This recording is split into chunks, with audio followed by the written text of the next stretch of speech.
It doesn't matter how slowly you go as long as you don't stop. Confucius said that. I've had 40 minutes of sleep in the last 33 hours. Yesterday, I set off with my friend to do a bucket list running challenge, something I've been wanting to do for several years, which is to run around the Isle of Wight, in just off the south coast of England. And as we made our way across on the hovercraft, we were both really excited. We'd finally made it happen. We'd finally uh, committed a date and committed to doing it, and the excitement was palpable, and it was great. This is the second kind of self-sufficient running adventure I've done after the Horsham to Chichester run I did in 2017, and uh, it was one epic adventure. Um, I guess it's kind of an adventure of two halves. So the first half was very much about um, daylight. It was, well, mostly daylight. Um, it was marvelling at the fact that we could see the south coast, so we could see Portsmouth, we could see Southampton and the Hampshire kind of coastline from a different vantage point while we made our way along the different, there was a few roads, but mainly it was um, kind of trails through the woods, and see, I'm tired. Trails through the woods and hard packed gravel and all kinds of stuff. So it was really nice trails to run on. Some cliff top trails as well, very nice single track which we both love to run on. Some beach and all kinds, and it was really good. We managed to just about get to Yarmouth, the 25-mile point, um, before we completely ran out of water. Topped up in a stall there, grabbed something to eat, and immediately felt better.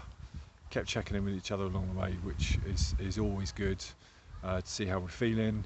And then we set off and we made our way down to the southwestern point of the island. And that was one of my favourite parts of the journey. It was we were going along right by the sea, past beach huts, past restaurants, um, uh, along some kind of windy trails, through some woods. It was really, really nice. And then we hit an amazing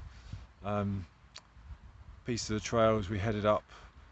I can't, I don't know which hill it was, but we headed up a really steep hill just after the Needles, and then we had an amazing, really long downhill from there, running past cows that I hate. Really get jittery with cows, but there were cows sitting in just sitting down at night with the eye staring at us as we ran past with the head torches. But it was really soft underfoot. It was kind of grassy, and it was wonderful. And then the second half, I guess, of this 64-mile adventure came to the fore. We were going along some cliff top edges. Thankfully, in the darkness, we were not able to see completely the sheer drops that were there, and there were some. But we then ended up running lots of road, and they just kept going up and up and up and up.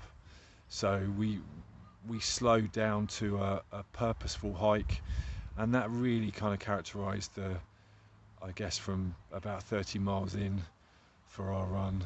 The second half of the run for sure was basically a power hike. In ultras, when you do 100-mile races, I often talk about the death march when you're completely out of gas.